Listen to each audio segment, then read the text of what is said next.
Hello, this review is on Minions and Monsters. So the plot of this movie is way before the Despicable Me, even before the first Minions movie. It centers around the Minions before they searched around and tried to find an evil boss to serve. And there's this one Minion in particular named James who is not like the other ones, unlike the other ones who are very focused and collectively just want to cause chaos. This James is an aspiring filmmaker and he wants to make movies. He particularly wants to make a monster movie, and he has a best friend named Henry who's very much like James, just carefree and is really supportive and thinks his ideas for the monster movie is hilarious.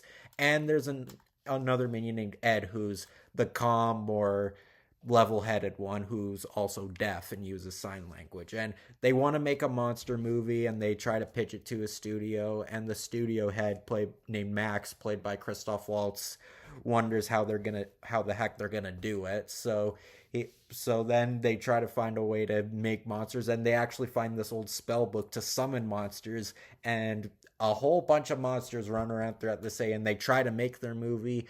But then they realize that there's a lot of the monsters are not so great, and they're thinking they should try and save the world. This movie has been getting unexpectedly super good reviews. I mean, I like the Minions movies. I'm probably like the only person on the planet to say that. And so I was definitely looking forward to this one. I thought it looked fun. I thought it looked very funny, and it was. I did really enjoy this movie. Is this the best Minions movie? Honestly, I prefer the first Minions movie. I mean, I kind of liked this a little more than Rise of Gru. Rise of Gru I did really like, but I did really like this movie for attempting to be something different. And I thought the plot was really interesting. I did like how when you think of a Minions movie, you think it's just going to be another movie about them trying to serve Gru, or like as a prequel, or them trying to find a boss or whatever. But so I like that they did it in a different direction where they weren't trying to be evil or serve someone evil. They just actually had a little thing in between where one of them was like, "Hey, I want to make a movie," and then they just go around causing mayhem. And I do think that is also where it kind of not really, but it drags us out because I'm gonna. I think the biggest like flaw of this movie is that it's way too fast paced. Like it's way too fast paced. Like I mean, I did like that it wasn't slow, it didn't drag. Like I you don't want that, but I thought the other two Minions movies, like even the other Despicable Me movies, like they were paced well enough. Like they took the time to establish everything while also making them really fun and fast. But here, everything just kind of zips by. Like the first chunk of this movie, like maybe the first 15 minutes, is them like trying to make the movie and pitching it to the studio, and like I think that was a lot to throw in just like the first like 5 or 10 minutes. I mean, yeah, I didn't want it to drag, but at the same time I kind of wanted to be invested in what more of the humor they could have. And even then, when it gets to a lot of like the fighting and the monster stuff and trying to save the world, like it's like mostly in the second half of the third act, which I know that's usually when the climax of the movie is. But I felt like for the most part it was just, it didn't really have that Despicable Me type vibe where it blends action and comedy, where like I mean, yeah, I guess you could argue it is kind of action oriented because there's like fantasy stuff, like how they summon the monsters from that spell book, but it didn't really have that, fast paced funny action that the other movies had, or even it didn't really even have like the black comedy of the first Minions movie. So like it was missing a lot of the slapstick action you really like from these movies. But I guess this movie just wanted to be different. It didn't want to really remind you of Despicable Me because this movie is set in the 20s, so it's way before any of the other films. But so really, this movie could have been about any characters, and not a lot would have changed. But I do give them props for doing something different, and I do like the three main characters, James, Ed, and Henry. I mean, I don't think they're as well defined as like Kevin Stewart and Bob were in the first movie. Like in the first Minions movie, like Kevin was the determined leader who really wanted to prove everyone. Stewart was the was the carefree guy who just tagged along and just went with whatever, and Bob was just the innocent child. Here, James is just an aspiring filmmaker who just drew a bunch of ideas and he was set aside, and he is well defined. Like, I really like that idea of a character. It definitely reminds me of, a lot of kids. Even as a kid myself, I was kind of like that. I was in my own imagination where like I was just thinking of a bunch of weird stuff while everyone else was just having fun. And uh, the Ed is just the calm, the one who keeps it cool. He's basically like Kevin from the first Minions movie, except just kind of there. Like, he's not like, he is funny, but he's just kind of the odd one out, the one who tries to keep everything cool. And Henry's just the carefree, supportive best friend who just wants to cause trouble. And like, yeah, like, it's the personalities are just like anything you'd expect from the Minions. Like, they're not super indistinguishable like Kevin Stewart and Bob were, but like they were funny main characters. And like, I did really like the idea of one of the Minions wanting to be a filmmaker. Like, that's not so like not wanting to serve an evil boss or anything, because that like would have been too expected, and we've seen that in every single other movie, Despicable Me movie. But and the animation, of course, still very good. It's definitely very polished, like, despite the smaller budget. That's usually what Illumination does. They do have really good animation despite the budget they have. Even a lot of the supporting cast is great. Trey Parker, as I said, voices the little green guy who's named Goomy, and he's funny. He does have a lot of good notes, and he basically has, I guess, because he's voiced by Trey Parker, he pretty much has the same voice as Eric Cartman. And he sounds like that didn't sound anything like Cartman. I guess am I getting so old I can't pitch up my voice anymore? I don't know, but he was really funny, and yeah, he is kind of just the character who kind of just goes in and out. And he's basically, not to give away if you care about spoilers for Minions, but I thought his little arc and twist was a little rushed, because he's not in the movie for most of it. He's introduced like halfway, and then instantly it shows like how his character progresses. And I thought that was one of the things, like I said, about the pacing. Some aspects it's a little rushed. So yeah, I think some things could have been established early on. I think some characters could have been great. Like, some of the twists and some of the other things like could have been more interesting if, they were more if it flowed better. But yeah, but I get it. It's a Minions movie. It's supposed to be fast paced. So, and even a lot of the other actors, like Christoph Waltz voices the director named Max, who, and I you can't really tell it's him. He does like an accent, but it's not super over the top and phony and bad. But like, but he is a cool character. I did like the idea of him like being a supportive director and producer, but also he's kind of concerned about all the chaos. And Allison Janney is in the film like very early on. No, she's not the same character who was from the first Minions movie. She's a totally different character. She's like the narrator, I get, not really the narrator, but the character for the framing device, because it's told early on as a story.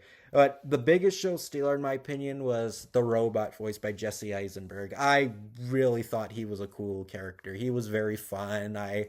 Thought he was I thought it was fun to watch, just seeing a rejected Hollywood actor being like a guy in a robot suit, and he just kind of just went with it. I really liked the idea of him as a character just being a washed up actor, and he's just going around still in that suit. He was a ton of fun to watch. And Jesse Eisenberg, like, he definitely gave a new character to him. He wasn't just the shy, timid, nerdy character he usually plays. Like, he definitely gave an interesting performance. And Jeff Bridges plays the head of the movie studio, and Jeff Bridges is always good. It was neat to see him do an animated movie. I mean, yeah, I know he was in Surf's Up, but you don't really see him in a lot of, or hear him rather, in a lot of animated movies. So yeah, yeah, with a good cast, some really good animation, and a lot of laughs, obviously, Minions and Monsters is a good time. Even though, yes, the pacing is a little too fast paced, it does feel a bit rushed at times. And